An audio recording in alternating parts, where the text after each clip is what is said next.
सड़क दुर्घटना लागुनी ब्रेक मर्मन्तुत सड़क दुर्घटना चलीगला बापा पुअर जीवन बारंबार बैपारीगुड़ा थाना अंचल रांची बीजी वार्ड 326 नंबर जातीय राजपथर लांगल पाकना और आंध्र प्रदेश को संजोग करुवा बैपारीगुड़ा लमतापुर रास्तार पेटाघाटी ठारे बारंबार सड़क दुर्घटना घटुवा बेले से जाई लागुनी ब्रेक सड़क दुर्घटना चली जाइछि बहुमूल्य जीवन उजोड़ी जाउछि घर संसार अनाथ हो जाउछंती परिवार लोके बैपारीगुड़ा ब्लॉक रे किंबा थाना इलाका रे सड़क दुर्घटना एक नीतिदिनिया घटना भाबे उभा होइछि और एथिपाई बड़ समस्या भाबे उभा होइछि।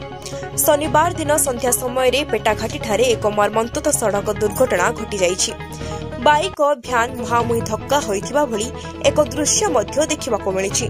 तेबे बाइक आरोही बापा घटनास्थल रे ही मृत्यु घटिथिबा बेले पुओ गुरुतर अवस्था स्थानीय लोके उद्धार करी लमतापुर स्वास्थ्य केन्द्र रे भर्ती करिथिबार सूचना मिलिछि। सेठारे पुओर मध्य मृत्युवरण घटिथिबार जणा पड़िछि। दुर्घटना परे भ्यान चालक घटनास्थलरू खसी बैपारीगुड़ा थाना रे आत्मसमर्पण करिथिबार जणा पड़िछि। बापा पुओ बाइक जोगे घाटी चढ़ुथबा बेले घाटी रास्तार यह दुर्घटना घटिथिबार जणा पड़िछि। तेबे मृतक जणे नंदपुर थाना अंचल बोली जଣାपड़ा बेले सेमानंक परिचय हस्तगत होइनाही।